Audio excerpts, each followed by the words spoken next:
When women opt out of the unpaid labor, the devalued, unappreciated extra work that tends to get lumped on women, be it in the relationships, in organizations like church, and at work, the things that get lumped on women that is unpaid. Things will start to change because things will either crumble or men will have to swoop in and start pulling part of their own weight. They will have to participate. Now, that is the reason why someone cross posted this in the BurbNBougie subreddit, because we have talked about this along with talking about boundaries, and this woman held her boundaries. So, this is in the work from home subreddit. She said, they want me to be the receptionist in addition to my other work. She says, I've been working as a digital marketing manager for a small company for the last 4 months. This is my first job out of college after I earned my bachelor's degree. I work remotely 90% of the time and only go into the office maybe once a week to meet with my bosses. They live in another state and only come to my closest location once a week. When I was originally hired, they told me that I could create my own schedule with the agreement to work 40 hours a week. This has been going well, and I have been proud to grow their business social media accounts and email marketing with the strategies I have created and implemented. Today, I got a call from the general manager at my closest location. He asked if I could meet with him about a project he wants to work with me on. I agreed and went to the office. He then told me they want me to come in and act as a receptionist for 3 days a week. He said that I can easily get all my workload that I normally do at home at the office while working as the receptionist. It is also important to note that this manager is not my direct report. He is new and close to my bosses, but he has never been assigned as my higher up. I have no interest in taking on a receptionist role or even going into the office when I am not needed. I don't plan on doing so. That was not our original agreement. I know I need to talk to my bosses about this, but I am very upset and insulted and trying to look for advice on how to handle this situation. Any advice? She made an update. She said, I ended up calling my boss and asking. She said her husband, they are co owners, discussed this with the GM at the office, and they, both men, were the ones who wanted me to be the receptionist in addition to my real job. She said she was not in agreement. She says, I have been doing an amazing job in my current role and knows I work hard and have a full load. She is the one I communicate directly with multiple times a day. He is always too busy to meet if I have questions. I also asked and clarified that the manager at the office is not my boss. She says she would let her husband know that I graciously declined the extra receptionist workload and would let me know what he says. I should also add that he is quite used to getting what he wants, and she usually goes along with it. If they insist this extra role upon me, I will be quitting. This is so insulting. I graduated summa cum laude honors and have been going above and beyond and delivering them great results in my work. I hate to say it, but I wonder if being the only woman there has anything to do with it. I'm also the only minority at this location. Yes, that is the reason. They think that you are going to just go along to get along so you don't rock the boat because you are a Black woman. She's a Black woman. She said it in the comments. This is why we need to have the conversation now about creating boundaries and being assertive. They are used to women and colored folks just kind of going along to get along because we're just happy to be invited to the party. Absolutely not. She has worked her way there. And if she says she's not even getting paid extra money. So absolutely not. We have got to have some boundaries and learn how to say no graciously. Absolutely not, because they're not going to ask men to do extra unpaid work. They're just not going to do it. Anyways, let's get into some of these comments. So Mercury Tatted Rachel took exception when she said her real job. So Mercury Tatted Rachel says, being a receptionist is a real job too. I've been a proposal document manager for a small business while working at a receptionist desk. Yeah, it sucked, but I was doing the real work for 3 roles. She continues with, you're young, so you probably haven't learned to respect the other roles. Janitors have real jobs too. Hope you realize that. So she took some exception to the word real. And this is not even what I gathered from it. I gathered that she was saying her real job was the one that she was being paid for and that she got hired for. And the fact that she's young doesn't mean that she has to go above and beyond. And Mercury Tatted Rachel took this as a slight because she was doing the work for 3 different roles and probably only being paid for one, whereas this OP knew and understood that she was getting paid for one role and was only going to work for that one particular role. So then the OP said to Mercury Tatted Rachel, sorry I offended you. I meant my real job, as in the job I was hired to do. I do respect all jobs. In fact, I believe that a receptionist is such a real job that they should hire someone else to do it. Tracheotomy Groupon says, also, you're awesome for sticking up for yourself. I worked somewhere where they piled stuff on me, brushed their dirty work off on me, and I was too weak to stand up for myself. That's the reason why we're having these conversations now. And hopefully, I get to touch the 20 somethings, the very young women, so that they know and understand that this could happen in the workplace where they just try to continue to ladle on the work and not pay you. So the OP says, thank you. I never meant to disrespect any jobs. They're all important. And thank you. I'm not used to standing up for myself, so I'm proud of myself too. And then Tracheotomy Groupon says, for the record, I never felt you were being disrespectful. And I was a receptionist at one time. You were simply hired to do a specific job, and they unfairly requesting you to do a second job on top of it is pretty nuts to me. Hope this all works out for you. S Global says, agree with other comments, go directly to your boss and explain the situation. Remind them of why you were hired and the work from home arrangement. While entry level definitely includes adding on other business needs and you need to get your hands dirty when you start out, this feels like an obvious way to cut cost and demote you. And yes, they probably would not have asked a male to do this. Pretty straightforward about it. If this is coming from above, you might also start looking for a new job if this is going to be forced on you. They may not care if you leave because they could create a new position equals social media X with occasional reception work. You want to position it as you're being paid for X, and that requires you have dedicated focus on X within your working hours. The additional role takes away from getting X done at the highest level and within the scope of your hours. I love that social media is like this whole community giving tips and tricks. I love that. And the OP says, yes, this feels like a demotion and a slap in the face as a minority, a Black woman. I finished my bachelor's degree summa cum laude and have been giving them amazing results for their business. I don't understand. And then Juana Blanca says, I think you do understand, but it's shocking and it hurts.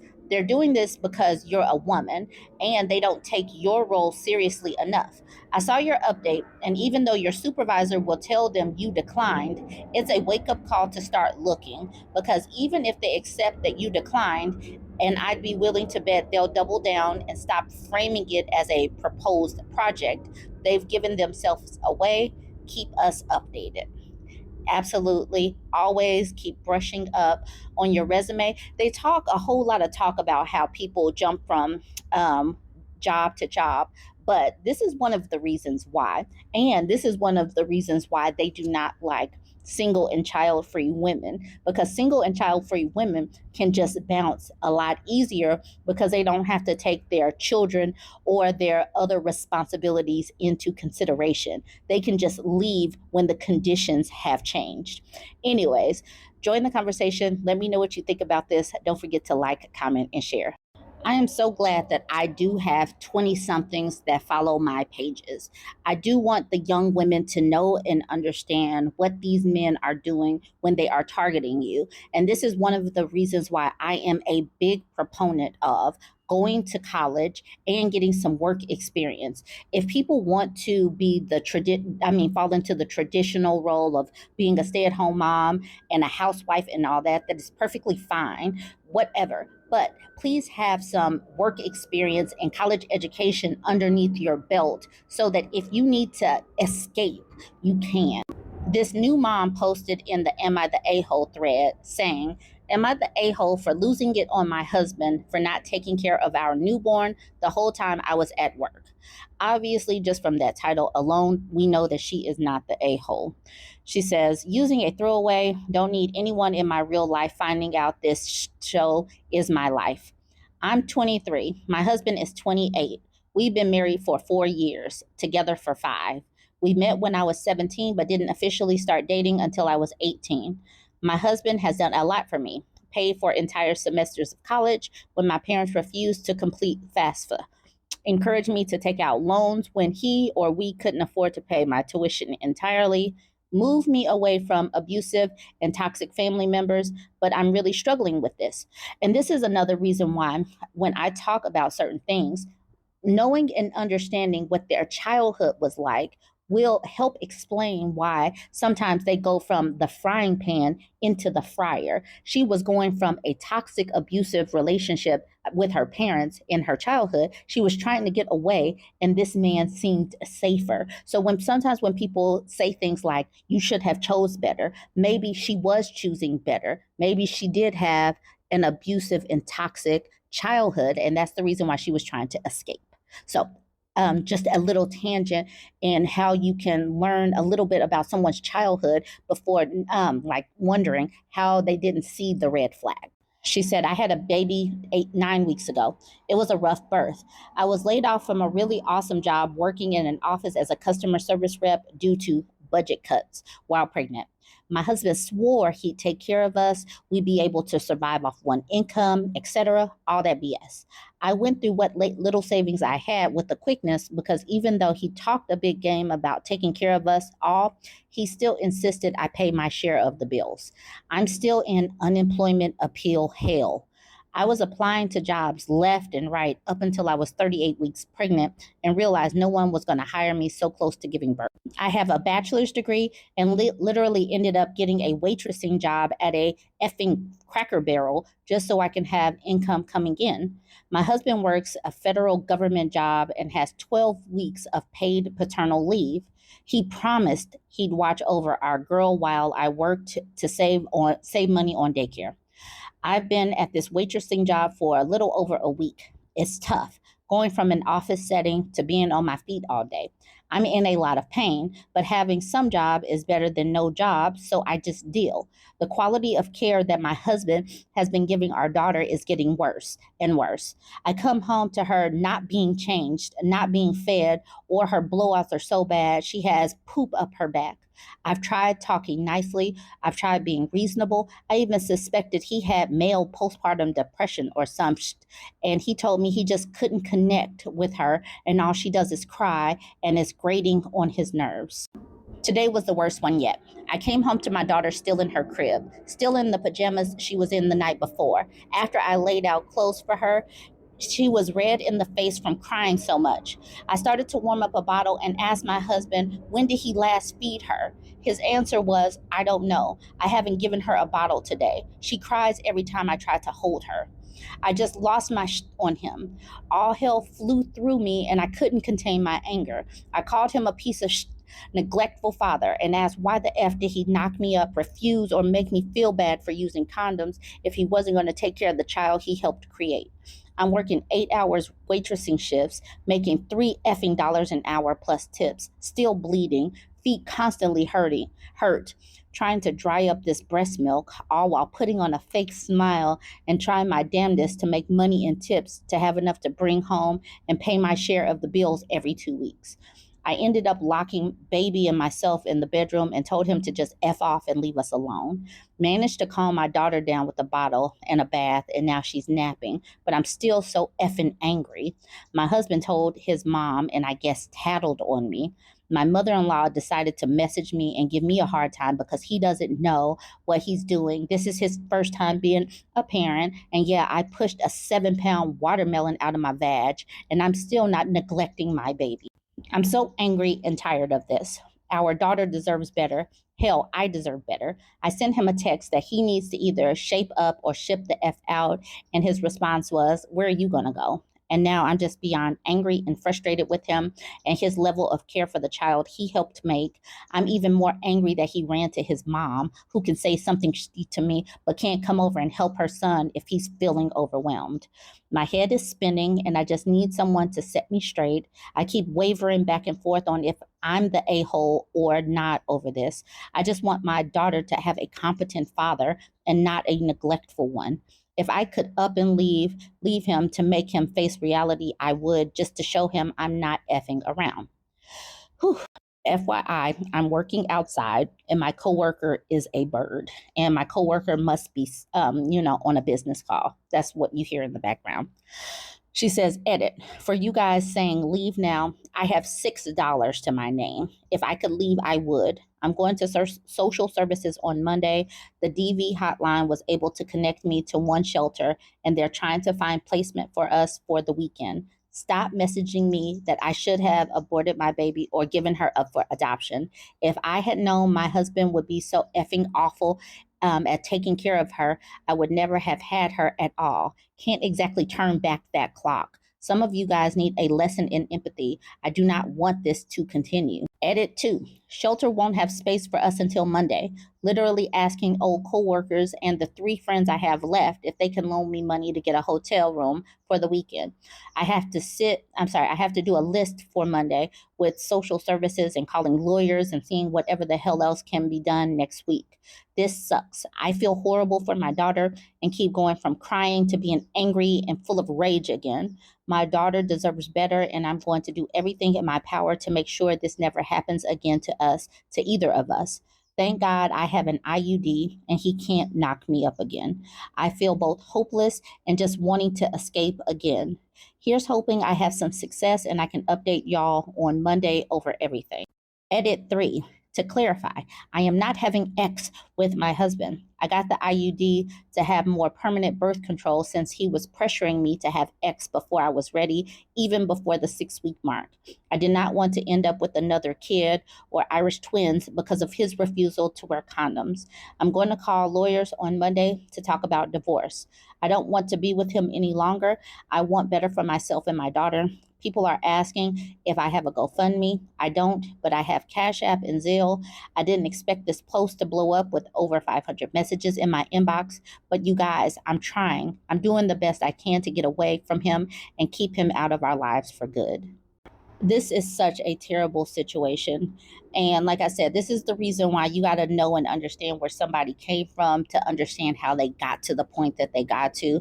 And like she said, people have just been sending her messages, and she's like, Captain Obvious, I get it. I'm trying to get out of here. Sometimes people's comments weren't thought through. You really think that somebody is sitting in this situation not wanting to leave? Anyways, let me know what you think about this. This is rage inducing. It speaks to why there needs to be shelters and safety nets for women. And it also speaks to why I'm glad that the birth rate for young women is going down. And I hope that it continues to plummet to hell, because men do use babies as an anchor, because babies really will stop you from escaping. It really will connect you to a man who is unworthy. Jump in the comments. Let me know what you think. Don't forget to like, comment, and share. So this was posted in the Black Lady subreddit and cross-posted in my BurbNBougie Reddit. She says, how do y'all deal with men? And she posted this screenshot. She snagged this screenshot. This is not her conversation, but the man says, what's poppin'? What you doing? The woman says, just about to grab lunch and drinks. How about you? The man says, you always be out eating good. Shaking my head. Big mama, for real. LOL. You should let me join you one day. I want to be treated by bougie big mama. Ugh. LOL, guess you too hungry. And then she gives this address 70 South Bay Avenue, Boston, Massachusetts, 02118. He says, that's the restaurant you want me to pull up to? She said, it's the local food shelter. He says, LOL, wow, bet. Calling a woman Big Mama and bougie Big Mama, that is not going to make her give you any money or buy you any food. Sorry, we are not here for the pests that need to burrow and nest and rest. No pest that needs to nest and rest. This is when you do the hashtag clock it and block it. He is going to be a parasite. He wants to attach to a host. Clock it and block it.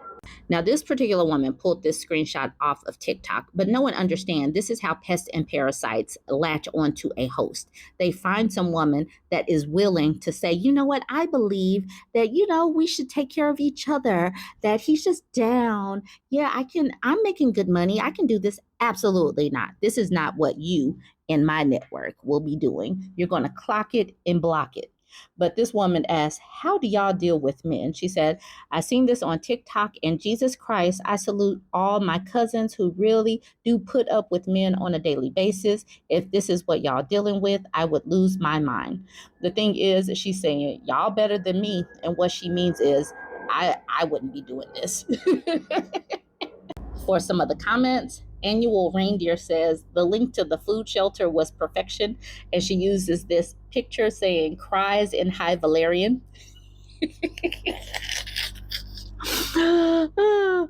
Cauliflower Living says, I almost died at this meme that High Valerian brings home the point. Annual Reindeer says, it cracks me up. It's my favorite meme right now. Laura Croft says, how is that even remotely attractive? I love how she cleared him. Cauliflower Living says, being attractive is clearly no longer an objective for them. No, we are far beyond. 4B Forever says, exactly. Red pill guys have got them convinced that women want to get married and have babies above all else. That's all we live for. So they don't think they have to be attractive to us.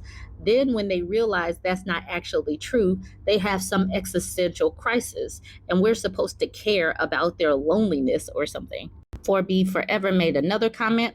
The type of men who want to live a parasitic lifestyle are trying to attract the helper personalities. Being this bold and obnoxious will weed out the women who don't want to help them eat, so they can focus on the ones who are like, oh, baby, what can I do for you? Do you need $20? Just like how some romance scammers will throw out some bad grammar or misspellings just to see if you call them on it, or if you want to believe it's real. If you don't call them on it, they know they got a real sucker to focus on. And then Young One says, block, and block some more. That's why we're saying hashtag clock it and block it. Fire Sign says, and then block again, because WTF. Girls Just Want to Be Clean says, the audacity of men sometimes. Monty says, Big Mama and Big Money is so... Migraine in the Morning says, exactly, such a big yikes. Brittany A. Cook says, it's giving bum. Cinema Doll says, almost made me want to punch my phone. First to me help says, so disgusting, I cringe. Then Bitch You Thought says, he should just take a trip to Dubai, since that's clearly the life he wants. Yes, just go ahead. See if somebody will go ahead and just take care of you. Random man who needs food and needs a big mama. All right, y'all. Just remember, hashtag clock it and block it. See these red flags really quickly. Call them out on it if you want to, or just block it quickly. They are not worth your time. They are looking to attach to a host. They are looking to suck you dry of your time, energy, and resources. So do not let them. Let them expire over there, not on your neck, not in your house, not on your sofa, not using up your Wi-Fi. Absolutely not. You work too hard to get where you are. Absolutely not. Jump in the comments. Let me know what you think. Don't forget to like, comment, and share. I saw this picture floating around yesterday. I'm the one that put a mask on him and made sure when I shared the picture that I covered his name. I said, when I made this post, this Black man is holding a shirt that says, "Don't listen to Black women." And I want Black women to get in the habit of seeing this stuff from them and not reacting. Don't run to their pages and comment. Engagement in traffic fuels them. Misogynoir makes them money. People may have seen this floating, but I'm covering his name and face. Try not to give them the reaction they're looking for. Treat them like a Confederate flag waving alabaster or a rattlesnake. Let their message be the warning to stay away. Leave these people alone. Give them silence. Give them your back. And like Jenny says, do not engage with what you don't believe in. Not only does it tell the algorithm more people should see this, it also means you have to see more. Leave these people where they stay. No likes, no clicks, no nothing. Give them silence. Give them your back.